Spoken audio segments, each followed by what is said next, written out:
परम दयाल फकीर चंद जी महाराज का सत्संग नंबर 1। मेरी ड्यूटी है, तेरा रूप है अद्भुत अचरज, तेरी उत्तम देही जब कल्याण जगत में आया परम दयाल से। दाता ने मुझको परम दयाल का खिताब दिया है और जगत कल्याण के लिए काम दिया है। मैं अपनी ड्यूटी और अपने फर्ज को जितनी अनुभव या जिंदगी में मेरी समझ में आया मैं उतना ज्ञान किया। समझ में आई अपनी ही बात आती। इसलिए राधा स्वामी नाम की पहली सीढ़ी क्या है? राधा स्वामी नाम क्या है ये तो मैं आगे बताऊंगा। उसका अलग वेद क्या है? शारीरिक और मानसिक ब्रह्मचर्य का पालन करना। इसका इलाज क्या है? सबसे पहले कि बच्चों के कैरेक्टर का ख्याल रखो, लड़के और लड़कियों की जिंदगियों को संभालो। ये पहली बात। अगली बात, ऐसा नाम अपार कोई भेद न जाने, जो जाने सो पार बहुल जग में जन्मई। अब वो नाम जो है राधा स्वामी नाम, इसका भेद कहते हैं कोई।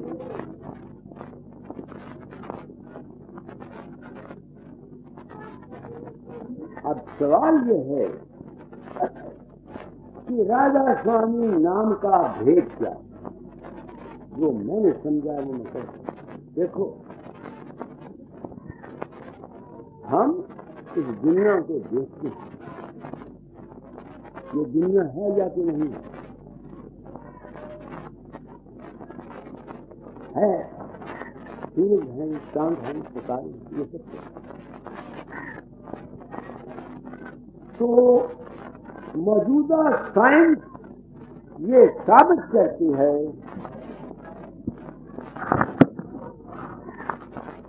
मौजूदा साइंस ये साबित करती है कि ये जमीन किसी वक्त सूरज का टुकड़ा था।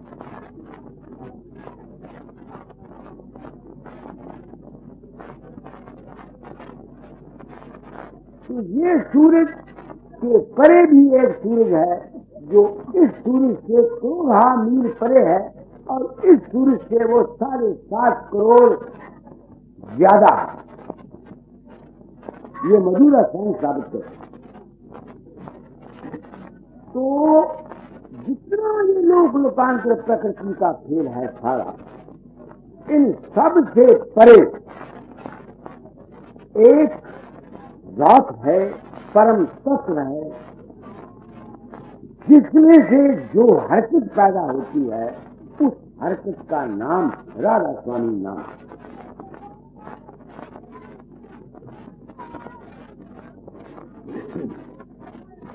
तो जब तक कोई आदमी अपने आप को इस प्रकृति के परे ले जाकर वो जो कर रहा है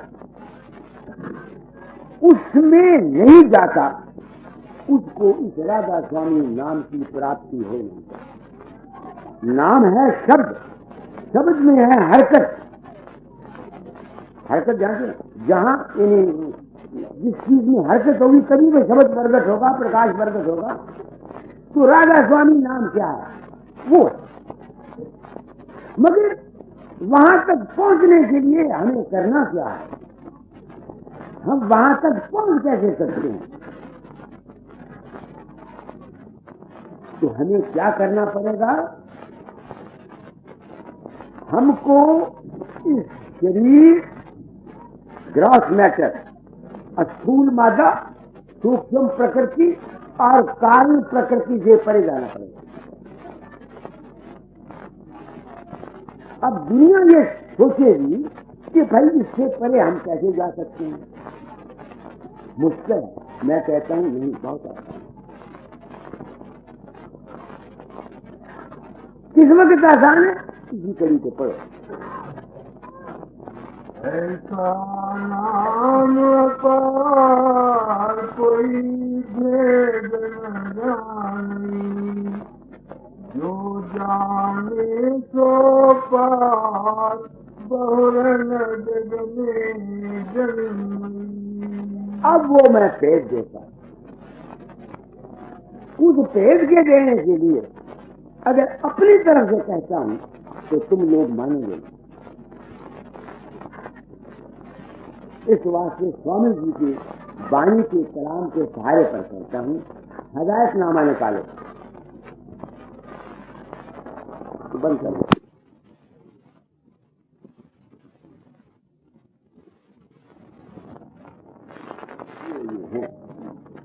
क्या इन्होंने दर जन और जमीन को मौत के हवाले किया हुआ है? ये एक सवाल है।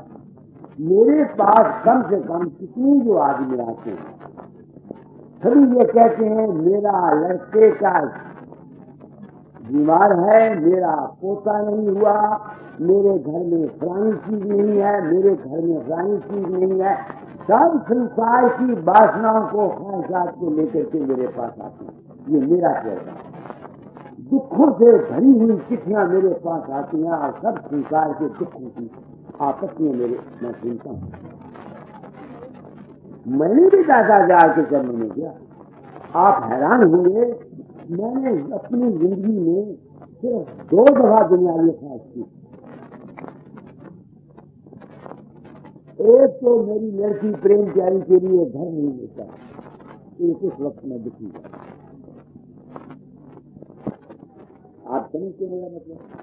और एक किसी वक्त मैंने प्रार्थना गाकर देखी, क्योंकि मेरा एक लड़का मर गया था और उस लड़के के मरने के बाद मेरी औरत ने वो उद्यम मचाया 2 साल तक कि घर में सवाए अशांति की और कुछ नहीं।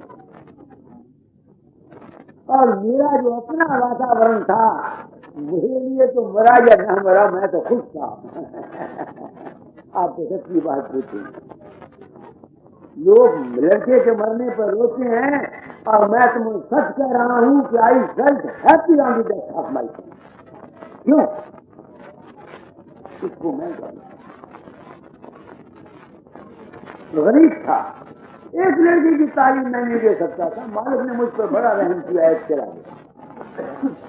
नहीं तो मैं शायद आप लोगों के साथ 4 से 20 करता। आप समझते मेरा मतलब नहीं, किसी के कान इकट्ठा करके बच्चे का पेट पालता।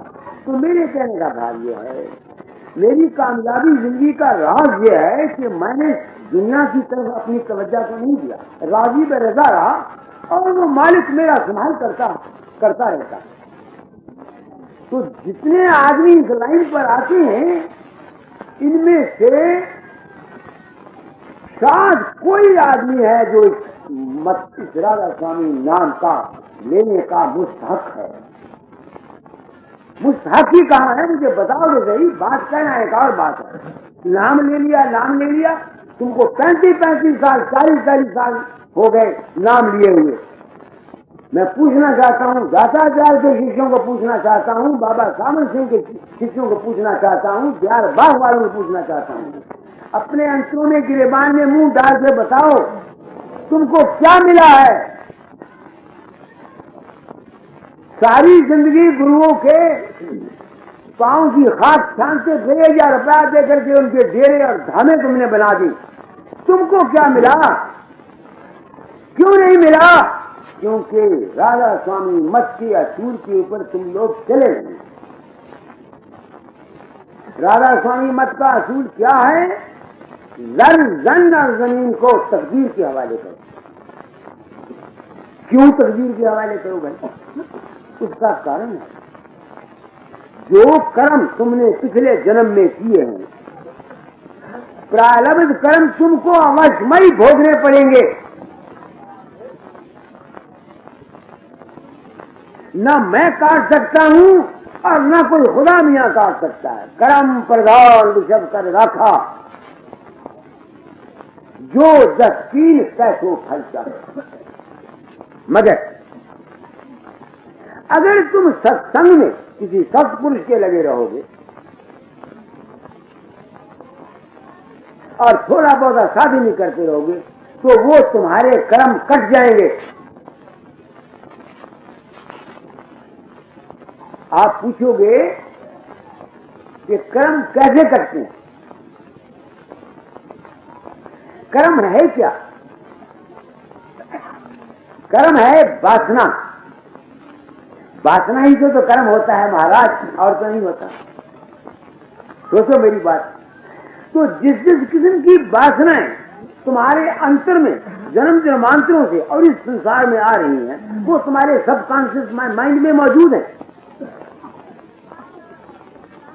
हैं या कि नहीं? तो जिस वक्त तुम अब थोड़ा थोड़ा साधन करते हो, सत्संग करते हो, साधन में बैठते हो कि नहीं, अभ्यास करते हो नहीं, तो पिछले जितने तुम्हारे सबकॉन्शियस माइंड में वासनाएं हैं, वे सारी की सारी तुम्हारे अंदर में फुरती हैं कि नहीं फुरती? तुम्हारे सामने दृश्य आती हैं कि नहीं आती? आते हैं कि नहीं आते? तो अभ्यास करने से, साधन करने से क्या हो जाएगा? वो जो तुम्हारे पिछले सबकॉन्शियस माइंड के बीज रूप में खड़े हुए हैं, वो तुम्हारे अपने अंतर में प्रकट होते रहेंगे और उनके तुम नजारे देखते रहोगे, बुरे भी और अच्छे भी। उससे वो सबकॉन्शियस माइंड के जो तुम्हारे कर्म हैं, वो साधन अवस्था में और स्वप्न अवस्था में खत्म हो जाएंगे। बात आपकी समझ में आए ना? इसलिए अगर ये असूल न भी किसी के हो, अगर सत्संग कराने वाला उनको व्यस्त मिल जाए और थोड़ा थोड़ा वो साधन कर रहे हैं, तो उनके पिछले जन्मों के कर्म भी कट जाएंगे। मैं अपना मुंह काला करके आपको अपनी जिंदगी की एक मिसाल बताता हूँ। मैं बसरे बगदाद चला गया।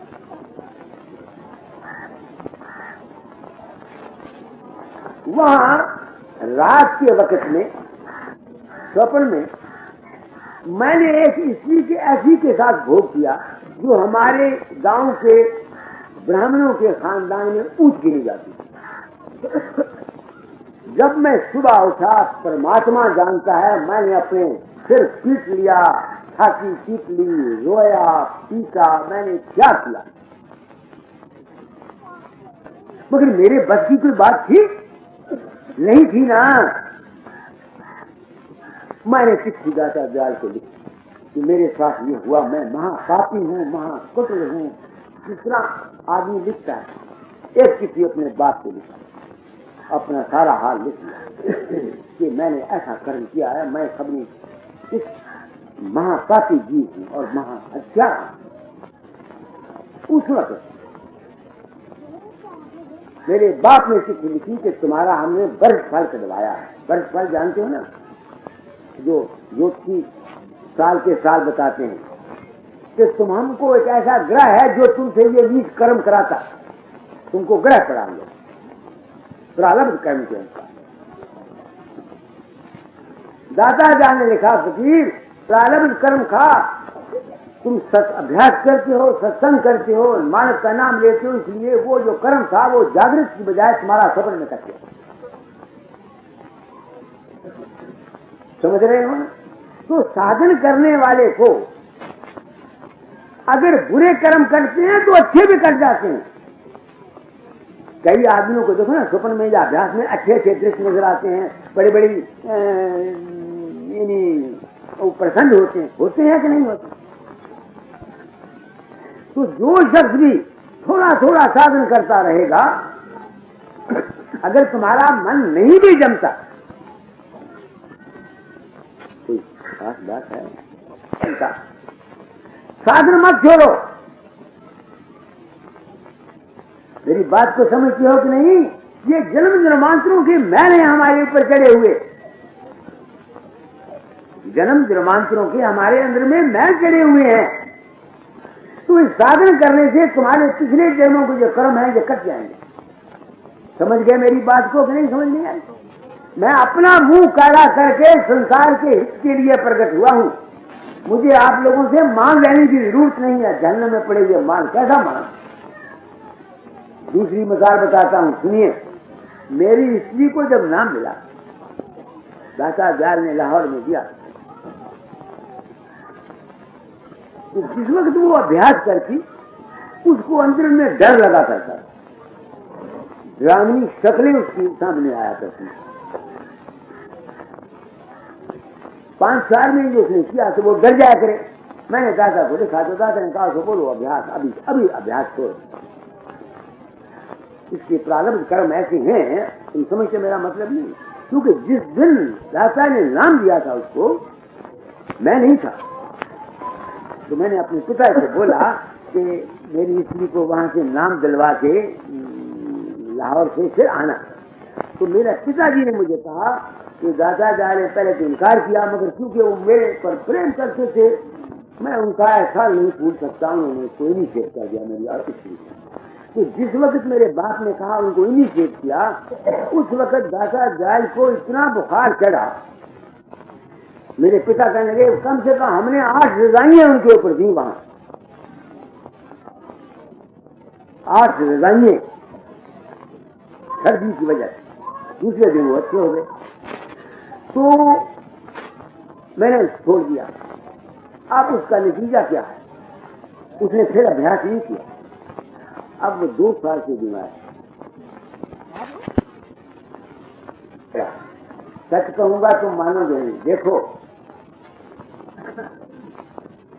दाता जायल की पासदार आदर्श के ख्याल से तो वो अजर और अमर और अविनाशी है।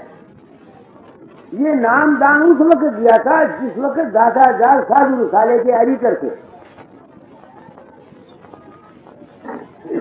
बुखार उसको असर नहीं होता है जो परफेक्शन को हासिल कर जाता है, जो साध गति में है, हंस गति में है या संत गति में है।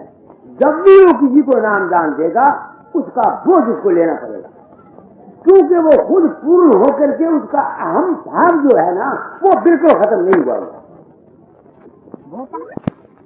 वो ये समझता है साधु कि मैंने इसको नाम दिया, तुम समझते हो ना। उसका ये ख्याल करना कि मैं गुरु बन के इसको नाम देता हूं, वो उसका मम तत्व है।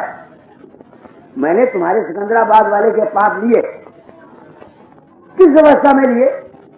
जब मैं साध गति, संत गति, परम संत गति को से भी आगे निकल गया। अब मुझ पर कोई गर्व नहीं होता।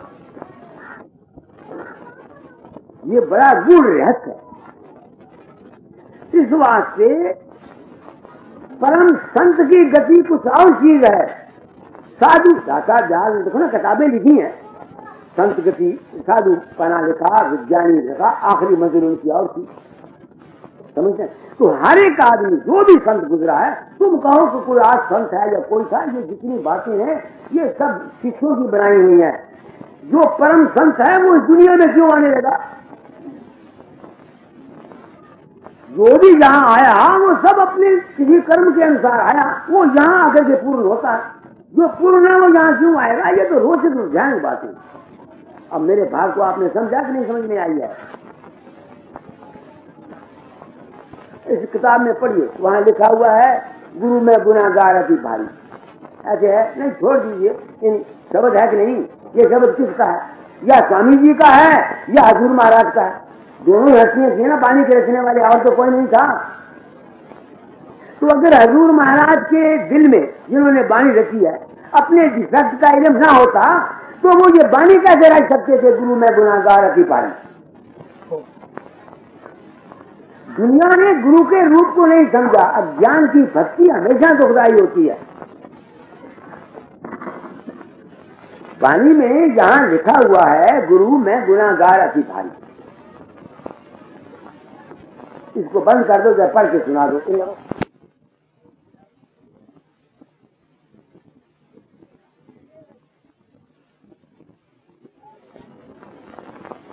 जीवधारी कोई भी ऐसा नहीं, संत हो, पीर हो, मैं हूं, कोई हो, जो ये कह सकता हो कि मुझ में नुक्स नहीं। जीव का नाम ही त्रुटिपूर्ण है। बात मैं बिल्कुल सच्ची कह रहा हूं। दुनिया मेरी बात को समझ के बस हाँ ये सुनाइए, निकला कि नहीं?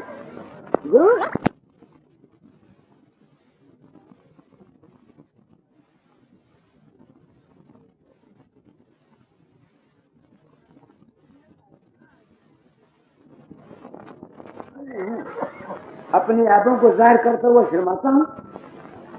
नहीं, बिल्कुल नहीं शर्माता। पब्लिकली क्या देता हूं? क्यों?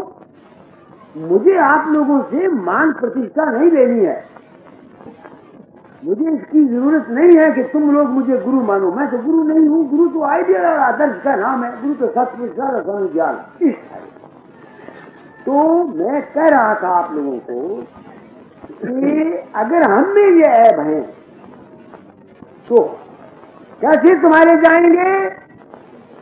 किसी ऐसे सत्पुरुष के संग से जाएंगे जो पूर्ण पुरुष है।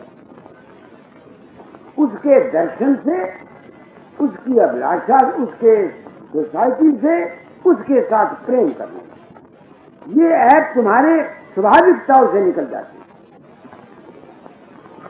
आप हैरान होंगे कि ये कैसे निकल जाती। मैं कहता हूं निकल जाती। एक तो मेरा जिंदगी का तजुर्बा है। मेरे जैसा भी वो गंदा और पतित आदमी था दुनिया में होगा कोई? मैं आपको एक वाक्य सुनाता हूं लाहौर का। मैं बड़ा गंदा इंसान था और अब भी वो गंदगी तो धुल गई। जिस तरह फोड़ा हो जाता है आदमी को, तो फोड़ा तो ठीक हो जाता है मगर फोड़े का निशान मौजूद रहता है। पता लगता है कि हाँ भी ऐसे जख्म हो रहा है। वो निशान अब तक भी मेरे मन पर मौजूद हैं। ये कैसे जाते हैं? साधन और अभ्यास से। और अपने आप को धोखा ना देने, सच्चा बने। कन्फेशन करो। जो तुमने गलतियां खाई हैं उसको कन्फेस करो। पापों के दूर करने का वाहिद इलाज क्या है? कन्फेशन। दुनिया कहती है क्या हमारे कन्फेस करने से हमारे कर्म कट जाते हैं? दुनिया कई मजाक करती है। मैं कहता हूं दीवानों कट जाती है। कैसे? तुमने कोई नई बात खुशी की किसी से सुनी, अब वो तुम्हारे अंदर मौजूद है। तुम जोश में हो, खुश हो, प्रफुल्लित हो, तो तुम्हारा जी करता है किसी को कह दे। जिस वक्त तुम उस बात को दुनिया को बता जाओगे, तुम्हारे अंदर वो जो उस नई खबर के सुनने से खुशी और एक उत्साह पैदा हुआ था वो खत्म हो जाएगा। खत्म हो जाएगा नहीं हो जाएगा? वो अच्छी बात थी। इसी तरह से एक आदमी ने एक बुराई की है, गलती की है, वो रिपेंट करता है, अफसोस करता है, उसको फील करता है। उसकी रिपेंटेंस, उसकी फीलिंग से अंदर से उसके जो भाव और जज्बात हैं वो वॉश आउट हो जाएंगे और वो हल्का हो जाएगा। जिस तरह से एक खबर देने वाले के भाव जो था वो हल्का हो जाएगा। क्यों? बात साफ है या कि नहीं है? इसलिए अगर तुम अपने इतना हौसला नहीं करते कि तुम अपने ऐबों को पब्लिक में जाहिर कर सको, मत करो। कम से कम जब अकेले बैठते हो तो अपने आप को दाता यार परम तत्वाधार मालिक या अपने अपने इष्ट के सामने ले जाते हो, उस वक्त तो अपनी गलतियों को कन्फेस करो। जहां तुमने ये आदत अपनी बनाई, तुम्हारी क्लैरिटी ऑफ माइंड में कोई फर्क नहीं आएगा, तुम पार हो जाओगे। तो लॉजिकल है या नहीं? कोई अनलॉजिकल तो नहीं है। तुम दुनिया को नहीं बता सकते, मत बताओ, कोई बात नहीं। अगर आप समझते हो कि दुनिया में तुम नहीं रह सकते हो, मत बताओ। जब तुम अकेले अपने मकान में बैठ के साधन में जाते हो, उस वक्त जो तुम्हारा इष्ट है, तुमने वो मालिक तो एक ताकत है, उसका तो कोई रूप नहीं है। जिस रूप में तुमने माना उसी रूप में तुम्हारी बात। उस वक्त अपनी गलतियों को कन्फेस करो, सच्चे दिल से, प्रेम से कहो कि भाई मुझसे गलती हो गई, रिपेंट करो। तो उस रिपेंट करने से तुम्हारे दिल के ऊपर वो जो उसका सबकॉन्शियस माइंड में बोझ है ना, वो साफ हो जाएगा और तुम जो बात समझ में आती। तो जिस वक्त ये आदत जो मैंने अब बयान की है जीवों में आ जाती है, समझते हो ना, उस वक्त क्या हो जाता है? उसका मन शुद्ध होने लगता है। प्योरिटी ऑफ माइंड उसकी आने लगती है। जहां उसकी प्योरिटी ऑफ माइंड हुई उस वक्त फिर उसको फीलिंग उसके रिपेंटेंस की पैदा हुई, फिर उसको नाम दान की। तुम अगर कोई शख्स उसको मिल जाए फिर उसका बेड़ा पार। बात आगे फिर वो आगे आगे आगे आगे आगे आगे आगे आगे आगे आगे दिन पर दिन जब तक ये मंजिलें उसकी पूरी नहीं होती उस वक्त तक उसको इतना फायदा नाम जपने वालों को होता नहीं। हम लोग तो महाराज दुनिया को दिखाने के लिए भगत बन जाते हैं। और हम भगत, किसी ने 5-6 हजार रुपया किसी सत्संग घर में बनवाने के लिए दे दिया या गुरु महाराज को दे दिया, वो समझता है मैं जादू खां का बच्चा हो गया। वो अपने आप को एक भगत शिरोमणि कहता है। अरे दीवानों, रुपया देने से भी कोई भगत बन सकता है? भगत रुपया देने वाले भगत नहीं हो सकते। जो रिपेंट करने वाले आदमी हैं, अपनी कमजोरियों को महसूस करने वाले आदमी होते हैं, वो भगत हो सकते हैं। मैं बात आप लोगों को बिल्कुल साफ और सच्ची कह रहा हूं, कोई लगाव पेट की, मेरे अपने जीवन के तजुर्बात। तो वो स्वामी जी महाराज कहते हैं, तो राधा स्वामी नाम तो आगे जाके मिलेगा जहां ये संसार तुम्हारा खत्म हो जाएगा। तो पहले उसकी स्टेज की वो कहते हैं कि जब ये हालत आ जाए तो किसी सत्पुरुष के संगत में बैठ, तो उसके पास बैठने से क्या होगा? तुमको तो ख्वाहिश है प्योर होने की, उसमें प्योरिटी है, उसमें वो पवित्रता है, उसकी लहरें रेडिएशन उसके जिस्म से, उसके भाव जो है वो निकलते हैं। माँ का हित बच्चे को पालता। माँ क्या चाहती? मेरा बच्चा लायक हो जाए, बड़ा हो जाए, अकल सीख जाए, यही उसकी ख्वाहिश रहती है ना। तो उसका जो हित है माँ का, वो उस बच्चे को परवरिश करता है। इसी तरह से गुरु जो होता है, जिसको सत्पुरुष कहा जाता है, वो हमेशा ये चाहता है कि जो दुखी जीव उसके पास आता है ये सुखी हो जाए, ये सुखी हो जाए। मैं था, मैं महापतित इंसान था, गंदा इंसान था। दाता मुझे कहा करते थे कि तुम में 99 ऐब हैं, फुल सिर्फ एक सिर्फ है कि तुम मक्कार नहीं और सच्चाई पसंद। ये एक सिर्फ तुझको मंजिल मकसूद चले जाएंगे। क्योंकि कपटी जन जो होता है, मैं कपटी नहीं हूं, कपटी जन को नहीं धुन पतियार, ये बानी में लिखा हुआ है। जो कपटी आदमी है उसको ये चीज नहीं मिल सकती। कपटी कौन है? जो अंतर में और है और बाहर में और है। जिसका अंतर और बाहर एक नहीं है वो कपटी। बात आपकी समझ में आई नहीं? तो वो फिर कहते हैं कि अगर भाई तुम इस आवागमन के चक्कर से निकलना चाहते हो और उस मालिक के कुल को पहुंचना चाहते हो तो कैसे चलो? फकीरों की सोबत करो, मगर ये सिफात लेके चलो जो मैंने अभी अपने लफ्जों में तुमको बयान की। इसके बैठने से फिर क्या हो जाएगा? जब तुम उसके पास बैठोगे, उसकी तरफ देखोगे, उसके अंतर से रेडिएशन निकलती रहती है। Human body is a radio station, ये साइंस ने साबित किया। हर एक आदमी के अंदर से वेव निकलती रहती है। ये नहीं कि मेरी निकलती है, तुम्हारी भी निकलती है, बुरे से भी निकलती है, अच्छे से भी निकलती है, नेक से भी निकलती है, बस से भी निकलती है, संत से भी निकलती है, असंत से भी निकलती है। तो इसका दूसरा सबूत मुझको रिसेंटली मिला। एक एसवीओ टेलीग्राफ का है हिसाब ग्रंथ, उसने मुझे बताया जी कि साइंस ने यह साबित किया है कि एक इंसान के अंदर से इतनी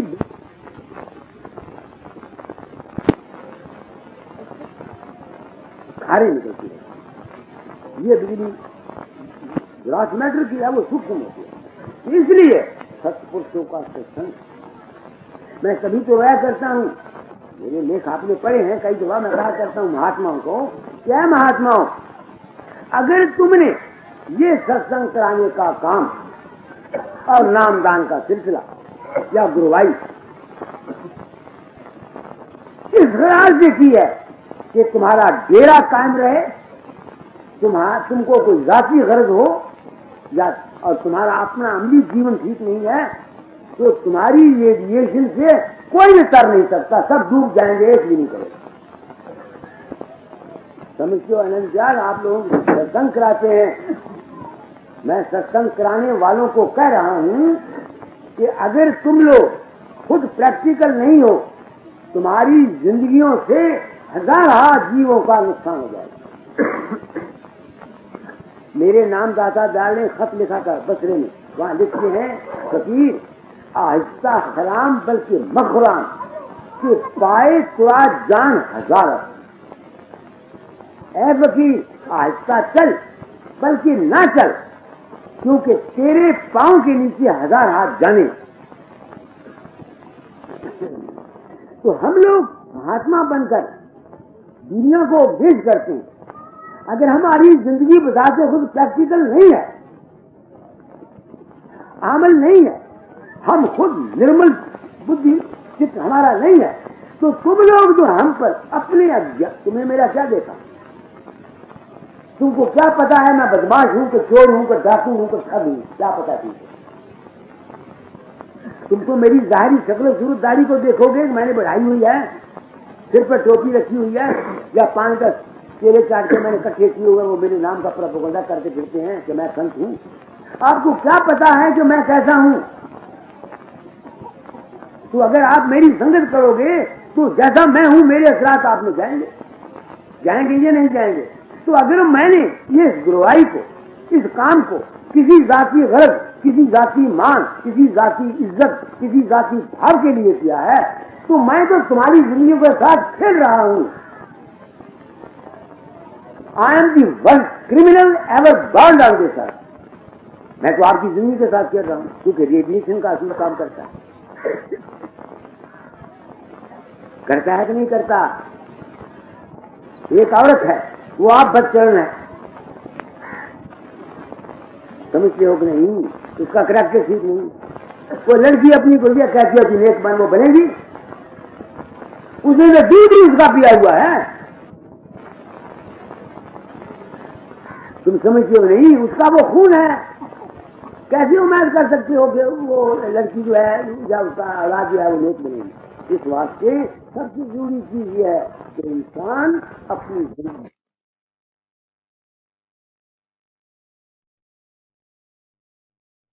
वो औरत मेरी भी कभी दिमाग खराब हुआ, वो बच्चे भी आपस में लड़े, सुनिए मसा मना नहीं। मैं बाहर से आया दफ्तर से, मैंने हाल देखा, इतने में वो आदमी आ गए 4, वो बाहर खड़े हुए। मैंने कहा बाबा इस वक्त भाग जाओ, जाए वो भी चले जाओ, चले जाओ, यहां मत मत है। दूसरे दिन वो आए, उन्होंने मुझको पूछा कि बाबा जी हम इतनी दूर से आए, एक रात हमने काटनी पड़ी यहाँ शहर में, आपने। मैंने कहा बेवकूफो, तुम अगर उस वक्त मेरे मकान में आते तुमको क्या मिलता? मेरे घर का तो वातावरण ये था,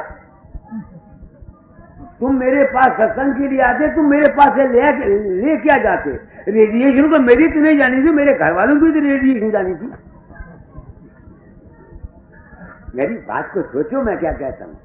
इसी असूल के मुताबिक शुरू में ये कायदा है, जहां तुमने अभ्यास करना हो, जहां तुम बैठते हो, वो कमरा अलग होना चाहिए, वो जगह अलग होनी चाहिए। जिस जगह तुम बैठ, ये बिगिनर्स के लिए, वहां विषय विकार नहीं होना चाहिए, वहां शांति रहनी चाहिए, ताकि जिस वक्त तुम वहां जाओ वहां का वातावरण जो है वो तुमको उत्साह कर दे। ये मैंने तुमको तरीके की बातें बता रहा हूं, मैं लेक्चरर नहीं, मुझे वो भाषण देने का तरीका नहीं आता, मैं तो जट आदमी हूं। तुमको समझाने के लिए तरह तरह के लफ्ज इस्तेमाल करके समझाना चाहता हूं कि तुम्हारी खोपड़ी में जो बात बैठ जाए।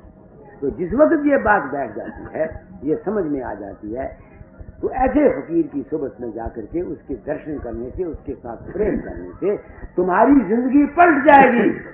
अगर मेरे जैसा एक गंदा और पतित इंसान, अपने पतित पने के नमूने जो तुमको मैंने बता दिए, ये ठीक है कि मैंने शील से कोई बुरा काम अपनी जिंदगी में नहीं किया, कोई सवाए बचपन के एक दो सवाए, मगर मानसिक नुक्स तो मुझ में थे। अगर वो नुक्स ना होते तो मैं राधा सोई मत में आता क्यों? अगर मैं गंदा ना होता, मैं पाक होता, तो मुझे दाता दयाल की शरण लेने की क्या जरूरत थी? हम तो तभी दादा दास फरमाया करते थे, एक दफा हजूर महाराज बड़े अपने कुछ दरबार में गए तो वहां सत्संगियों की ऐप उनके सामने आए, तो उन्होंने वो कह दिया कि महाराज ये करते हैं, ये करते हैं। तो हजूर महाराज ने फरमाया, भाई धोबी के घाट पर मैले कपड़े ही आते हैं, सुच्चे नहीं आते। धोबी के घाट पर हम अगर गंदे थे तो हम सतगुरु की शरण में गए, अगर हम पाक परहेजगार होते हमें सतगुरु की क्या जरूरत थी। तो जब ये हालत आ जाती है सत्संग में, फिर आगे क्या होता है उसी को पढ़ो नसर को।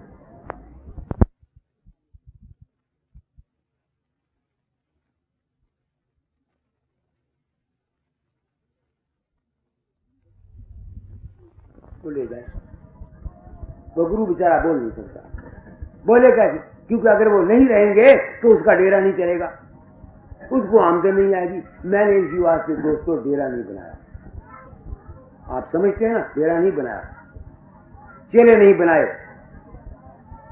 क्यों नहीं बनाए? अब मैं निर्भय आदमी, किसी की परवाह करता हूं? बिल्कुल बिल्कुल परवाह नहीं करता, किसी के काबू नहीं आता। समझिए मेरा मतलब नहीं, जो मेरी समझ में आ मैं आप लोगों को कह रहा हूं कि अगर अपना जीवन व्यतीत करना चाहते हो तो स्वामी जी की वाणी सुन लो, अपनी जिंदगी को प्रैक्टिकल लाइफ में डालने की कोशिश करो। अगर तुम में ऐब है तुम मुबारक हो, ऐब है अपने ऐबों को कन्फेशन करो।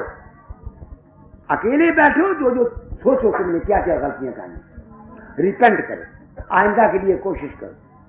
हम गिरते रहते हैं, मैं अपनी बाबत जानता हूं कि मैंने कई खुदे मैं ऐसा काम नहीं करूंगा, दिल में सोचा ऐसा काम नहीं करूंगा, मगर समा आया, उस समय ने मेरी गर्दन को नाप के वो काम मुझसे करा दिया, फिर मैं रोया, फिर प्रण किया।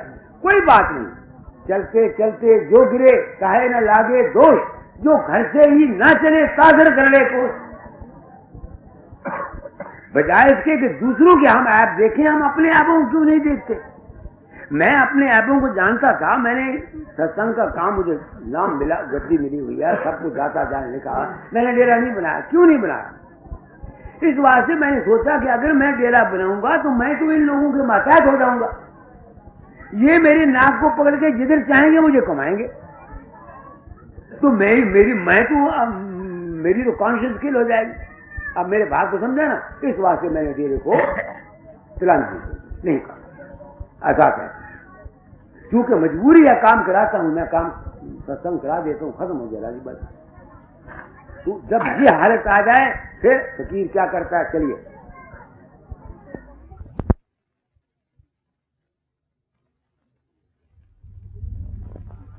नाम पापियों के लिए, जब वो नाम दे देंगे फिर क्या होगा आगे। हाँ जी, अभ्यास करते रहो आगे। फायदा उठावे हाँ। तो फरियाद मुर्शद के आगे करो और फिर उसी शक्ल में मेहनत रखो। उनकी तवज्जो और तुम्हारी मेहनत से रोज बरोज तरक्की होगी। और जल्दी और इस्तराबी करना नहीं, क्योंकि ताजील कार्य शैतान बुअत आहिस्ता आहिस्ता हासिल होना मुफीद पड़ेगा।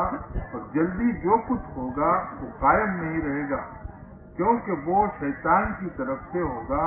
जो मुर्शद रहमान की मदद से होगा वो हमेशा कायम रहेगा। अच्छा, अब इसमें एक सवाल पैदा होता है, शैतान और रहमान का क्या सवाल? मतलब वाणी है, मेरी समझ में नहीं आया। हमारे मन के अंदर जो जज्बात पैदा होते हैं, जो हमारे जज्बाती होते हैं, जज्बाती जाते जज्बे में हम आते हैं, ये शैतानियत। और जज्बाती ना होना ये रहमानियत, रहीम। बात को समझ में आ गई कि नहीं आ गई? कोई काम भी जब हम जज्बे में करते हैं, क्योंकि जज्बे में इंसान सोचता समझता कुछ नहीं है उसकी बुद्धि जो है, सेंस जो है ना, वो रेगुलर वर्क नहीं करती है, वो जज्बे में आकर एक काम कर जाता है। वो काम से मतलब यहां कोई लड़ाई, तुमको गुस्सा आया, सोचा ना, समझा ना, उठा के किसी को गाली निकाल दी, किसी को मार दिया, उसका नतीजा खराब निकला ही निकला। मैंने शैतानी और रहमानी को क्या समझा है, कोई काम भी तुमने जज्बे में आके नहीं करना, फिर से हर बात के करने से पहले सोच लो, हर एक बात को, उसके कॉन्सिक्वेंसेस को देखो। अब मेरे भाग को आपने समझा, जज्बे में आया हुआ इंसान दूसरी साइड को नहीं देख सकता और वो नुकसान करेगा। समझ गया मेरी बात को कि नहीं समझ में आई है? मैंने शॉर्टकट में 2 लफ्ज़ों में तुमको बात बता दी। शैतानियत क्या है और रहमानियत क्या है? किसी काम को जज्बाती होकर नहीं करना, जज्बे में नहीं बह जाना, क्योंकि जज्बे में बहने से तुम हर ये तो अभ्यास है ना। दुनिया के काम, अपने घरों के काम भी घरेलू तुम जिंदगी में देखो, कोई काम जो करते हो सोच समझ के काम है, जोश में आने की कोई जरूरत नहीं। अगर धीरे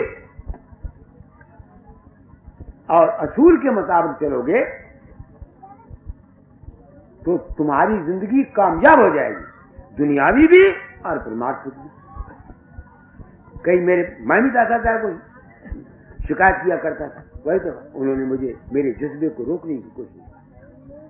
घर के मेरे तल्लुकात हुआ करते थे, दुखी होता था, उनको लिखना, महाराज ये मेरा ये दुख है, मेरे ये दुख है, मुझे ये दुख है, मुझे ये। घर के ग्रस्त होते थे, तो उन्होंने एक दफा मुझे लिखा, और फकीर किस वास्ते शिकायत करता रहता है? पतंग वो उड़ा करता है जिसके पीछे डोर लगी हुई होती है। पतंग वो उड़ता है जिसके पीछे डोर है। हम अभ्यास करते हैं, हमको शिकायत है घर वालों की। अरे अगर तुम्हारी ये बंदिशें ना होती, तुम समझते हो मतलब मेरा नहीं, तो तुम तरक्की नहीं कर सकते। इस वास्ते धीरे,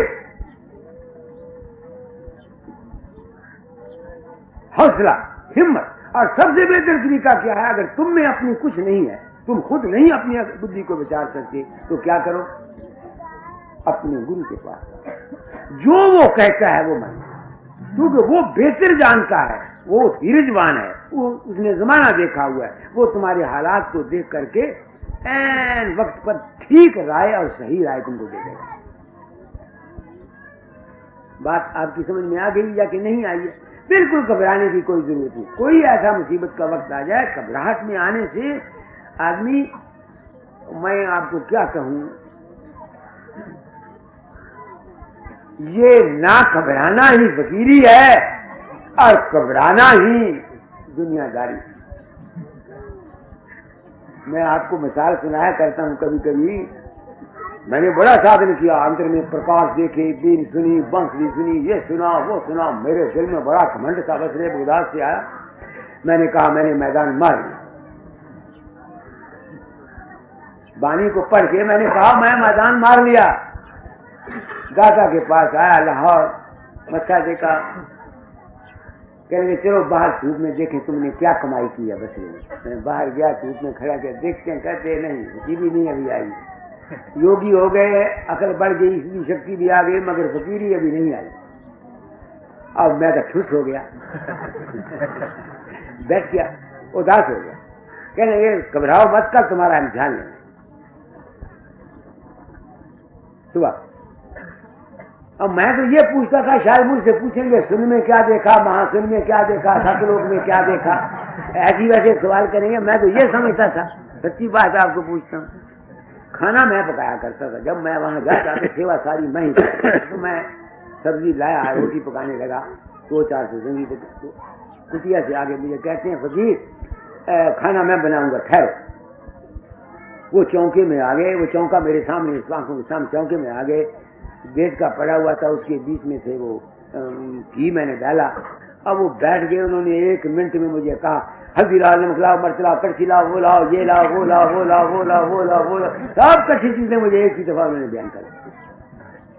अब वो एक कहे तो उसको करने लगे, वो दूसरी बात कह रहे हैं, वो करने को तीसरी, तो मैं तो गया घबरा। वो देर जो हो गई तो उस घी को आग लग गई, घी जल गया, उन्होंने सब्जी डाली। शाम को मैं बैठा, पंखा चल रहा था। हाँ, मैं टांगे दोबारा में हजूर मेरी आपने इम्तिहान नहीं लिया। आखिर तुम्हारा इम्तिहान लिया तुम फेल हो गए। मैंने कही क्या इम्तिहान लिया? आखिर सुबह मैंने कहा तो तुम कोई चीज मखी मैं घबरा गया। कहते हैं बेवकूफ, ना घबराना ही फकीरी है, ना घबराना ही। फिर मैंने गुरु नानक साहब की मिसाल, वो कह लेंगे वो संत किस तरह चंबे साहब में थे, वो पंजा साहब, तो वहां किसी फकीर ने पत्थर फेंका। वो कहते हैं पत्थर अपने आप रुका या करामात से रुका, मैं ये नहीं कहता। मैं ये जानता हूं कि गुरु नानक साहब संत थे, वो वहां बैठे रहे। आप समझिए मेरा मतलब नहीं कि उन्होंने इसकी परवाह नहीं की, डरे नहीं, भागे नहीं। समझ गए मेरी बात को? तो शैतानियत क्या है? घबराना, और न घबराना क्या है? फकीरी है, और ये दयालपना है, और ये रहमानपना है। सोचो मेरी बात को मैं क्या कह रहा हूं। आप सत्संग के लिए आए हो, अगर दो बातें भी तुम खोपड़ी में ले जाओ तुम्हारा जीवन बन सकता है। हाँ जी, तो रहमानियत और शैतानियत की मैंने तशरीह आपको कर दी, आगे चलिए। जाहिर लवाजिमा जो कुछ चाहिए सो मैं कह चुका। अब बातिनी हाल की जो दर्जे फकीरों को हासिल है उसको बयान करता हूँ कि जिस वक्त निगाह तुम्हारी दिमाग के भीतर उलटकर आसमान को देखेगी और रूह तुम्हारी जिस्म को छोड़कर ऊपर को चढ़ेगी, तो तुमको आकाश नजर पड़ेगा कि जिसमें थाना सहस्दल कमल का है और हजारों पंखुड़ियां उसकी जुदा जुदा काम तीनों लोक का दे रही हैं। उसकी सैर की देखकर तुम बहुत खुश होगे और तीन लोक के मालिक का दर्शन पाओगे। और बहुत से मजहब इस मुकाम को पाकर और इसी को मालिक कुल गर्दान कर धोखा खा गए। बस मैंने भी पहले तवीज बादी थी, लवाजमात को कहे थे आप, लवाजमात ही कहे थे ना। अभी क्या करना चाहिए? स्वामी जी ने और तरीके से बयान किया, मैंने उसकी पिछली और तरीके से बयान कर दी। मानसिक ब्रह्मचर्य, शारीरिक ब्रह्मचर्य, जज्बे में ना आना, जरदन जमीन के खैरात को कुदरत के हवाले करना, यही मैंने कहा था ना। इन्हीं तवीज मैंने बांध दी, उन्होंने लवाजमात बयान कर दिए, मैंने और तरीके से बयान कर दिया। अच्छा, अब मेरा जीवन गुजर गया इस पंथ में।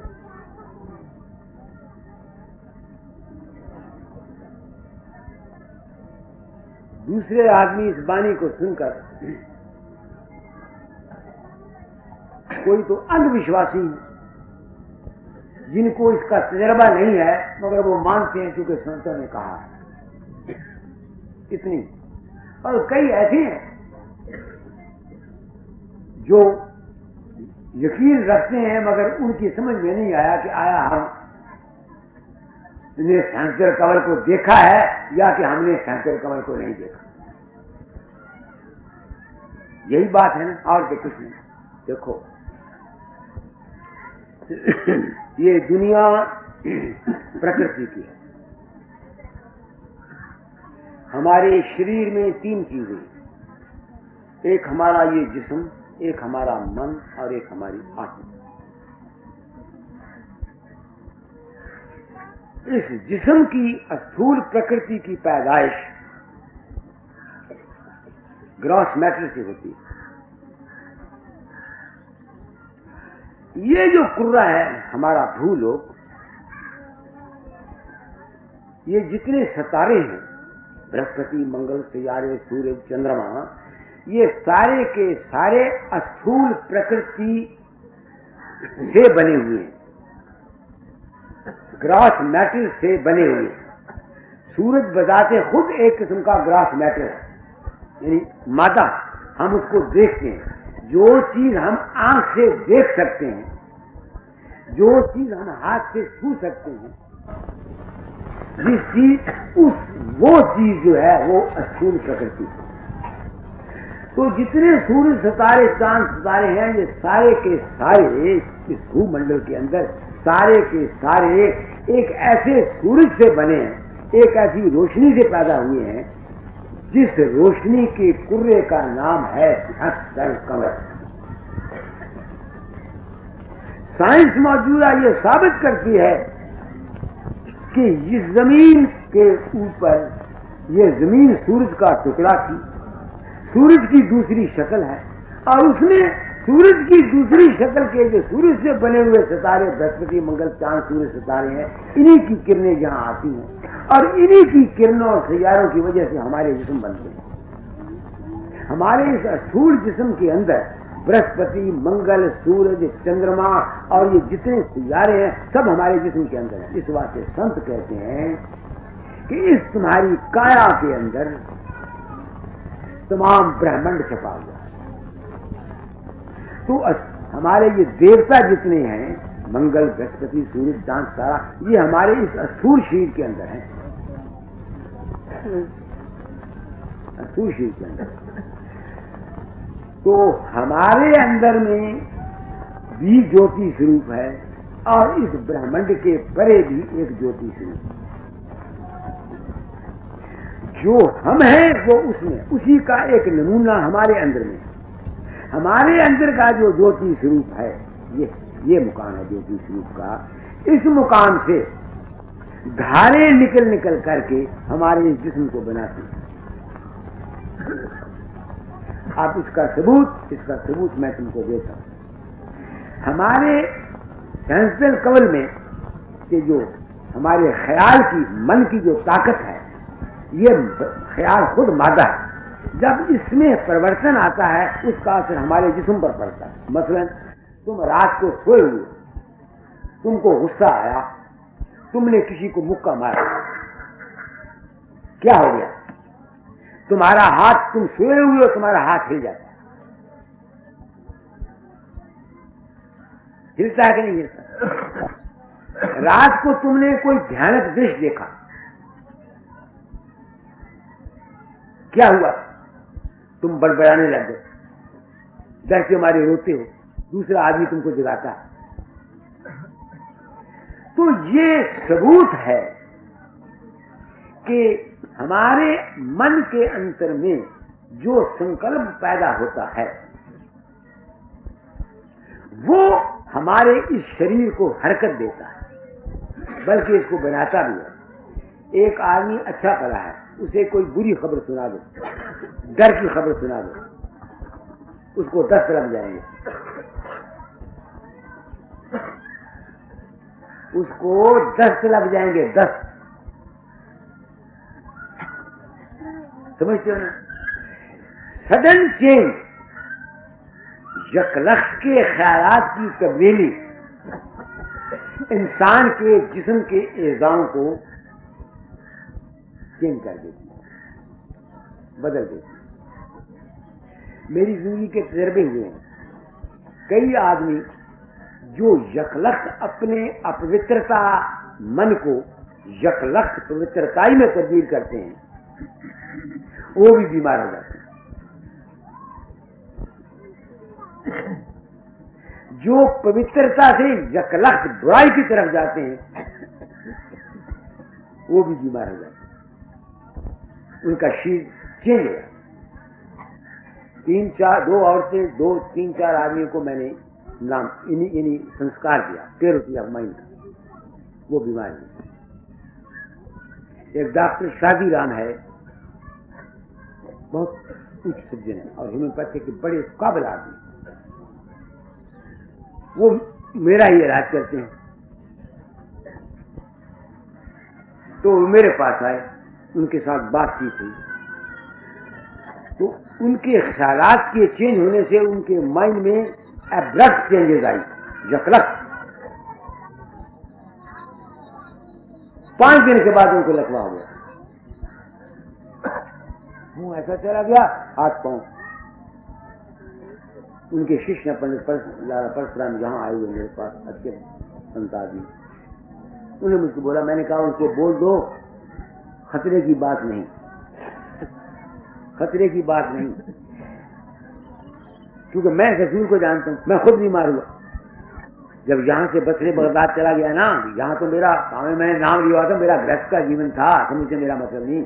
बसरे बगदाद चला गया ना तो वहां जखलस जो साधन और अभ्यास से मेरे दिल में चेंजेस आई, तो मैं ऐसा बीमार पड़ा कि अस्पताल में जो मिल गया, डेसेंट्री हो गई। ये जिंदगी के तजर्बे की बातें बता रहा हूं तुम लोगों को, ये सबूत देने के लिए कि संसदर कमल क्या है। संसदर कमल तुम्हारा मन है, तुम्हारा मन है जो यहां कायम रहता है। इसमें से अनेक प्रकार की वृत्तियां निकलती रहती हैं और वो वृत्तियां तुम्हारे शरीर को कायम रखती हैं, बिगाड़ती हैं और पैदा करती हैं। तो गुरु साहब की बानी ने एक जगह लिखा है, एको माई जगत बेहाई तीन चेले प्रमाण। वो तीन चेले क्यों है? पैदा करने की ताकत, कायम करने की ताकत और नाश करने की ताकत। ये कौन करता है? तुम्हारा मन करता है। जिस तरह से तुम्हारा मन करता है, इसी तरीके से इस ब्रह्मांड का जो मन है, जिसको सहस्त्र कमल कहा जाता है, वो इस सृष्टि का रचना करता है। उसके संकल्प से हम सब पैदा, हमारे शुरू स्थूल शरीर, हम नहीं उसके संकल्प से पैदा होते। बता देता हूं तुमको, जो असली फकीर चंद है या असली गणपत लाल है या असली नंदू सिंह है या असली आप हैं, उसको ये संसर कमल पैदा नहीं करता। वो पैदा करता है इस स्थूल जिस्म को।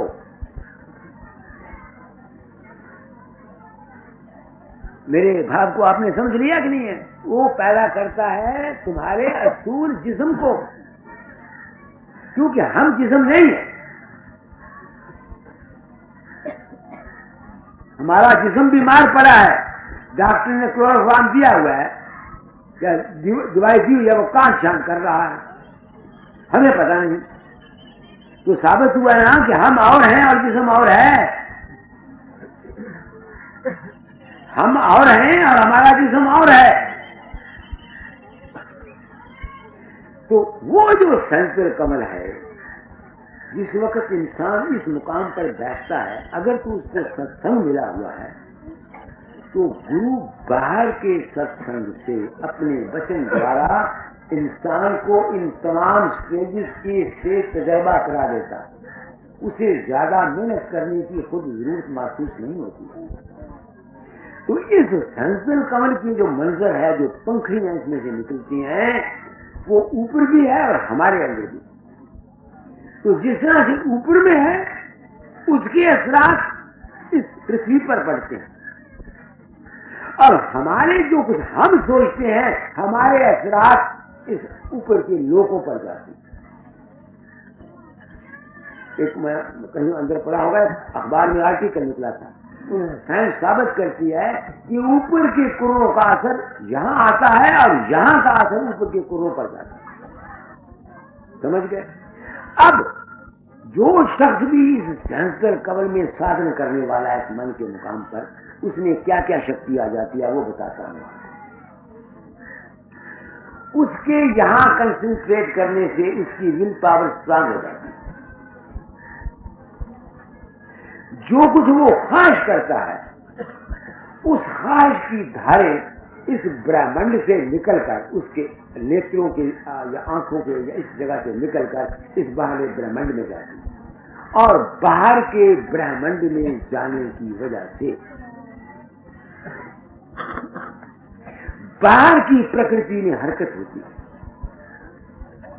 वक्त क्या हुआ है? 10 बजे में 10 बजे 10 बज के बाद कितने में शुरू किया था? 8:30। तो यहां का ख्याल हमारा जो है, ये इस ब्रह्मांड में जाता है। तो वो जो हमारी रेज है, ये इस प्रकृति को, दूसरे के दिमागों को, स्थूल प्रकृति को हरकत में ला करके हमारी ख्वाहिश को पूरा कर देती है। मेरे भाव को आपने समझ लिया? वो हमारी ख्वाहिश को पूरा कर देती है। तो इस सेंसुअल कवल में जो आदमी साधन करता है, अगर उसके ख्यालात शुद्ध नहीं है और वो संतों के मार्ग के अनुकूल या ऋषियों के मार्ग के अनुकूल नहीं चलता है, तो वो खाए अभ्यासी है, खाए वो कोई है, वो अपने लिए और अपने परिवार के लिए और अपने मुल्क के लिए घातक हो। समझ गए? नहीं समझ में आती? इस वास्ते संतों ने इस सेंसुअल कमल में जो शुरू में है, उनके लिए खास खास असूल बनाए हैं। उनमें से एक असूल है दूसरों के ऐब देखना। उसके ऊपर मैं आज शाम को सत्संग कराऊंगा। समझिए मेरा मतलब नहीं, क्योंकि इस वक्त तो सिर्फ परमार्थिक दृष्टि वाले शाम को और गैदरिंग भी आ जाएगी। तो जो शाम का आप बढ़ाओ सिद्धि है और छुई जा सकती है। सूरज, चांद, सितारे, इनका जो मंबा है, जहां से ये सब रचना होती है, उस कुर्रे का नाम सहस्त्र कमल है। हमारे शास्त्र मुमकिन है इसको विराट पुरुष कहते हों। विराट पुरुष इस्लाम में इसको खुदा कहते हों, क्योंकि ये पैदा करता है। दुनिया की रचना इससे होती है। इस सारा संसार कहां से पैदा होता है? ये जमीन तो सूरज से पैदा होती है ना। ये तो मौजूदा साइंस जानती है। मौजूदा साइंस ये साबित करती है कि इस सूरज से परे एक और सूरज है जो उन्होंने खुर्दबीन से देखा है, जो इस सूरज से 7.5 करोड़ गुना बड़ा है। 7.5 करोड़ गुना बड़ा है। मैं नहीं कह सकता कि उनका यो भाव है, मगर मेरा अनुभव कहता है कि ऐसा एक कुर्रा है, उसका रिफ्लेक्शन जो है वो हमारे अंदर है। ये मुकाम है उसका। ये तो इस तमाम की रचना वहां से होती है। हमारी इस दुनिया की रचना हमारे इस मुकाम से होती है, इस हमारे मन से होती है। यहाँ मन है तो वो भी मन का रूप है, वो दुनिया का करता है, और ये हमारे ख्यालात और हमारे शरीर का करता है, जैसे मैंने सुबह बताया। अब इस सेंसुअल कमल में जो हम लोग रहते हैं, क्योंकि साइंस ने सिद्ध कर दिया है कि ऊपर के कुर्रों के असरात इस जमीन पर आते हैं और यहाँ के कुर्रों के असरात ऊपर के लोगों में जाते हैं। हमारे जो ख्यालात हैं, हमारे जो विचार हैं, ये ऊपर जाते हैं और ऊपर से उनका रिएक्शन होता है। तो ऋषियों ने, संतों ने हमको इस कुर्रा अर्ज में, इस भूमंडल में, इस शारीरिक दुनिया में रहने के लिए एक गुर बताया और हमें खास खास हदायतें की। वो हदायत में से आज एक हदायत मैं लेता हूं जो स्वामी जी महाराज कहते हैं, पढ़िए। मत देख पराये अवगण।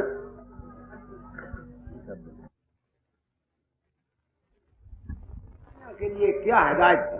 हाँ जी।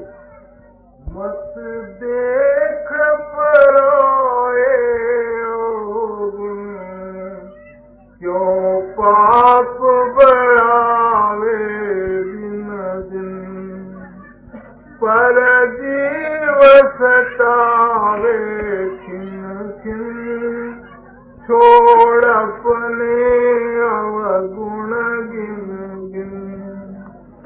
मत सम मत कर बिन बिन, नहीं खावे चोट तू छिन छिन।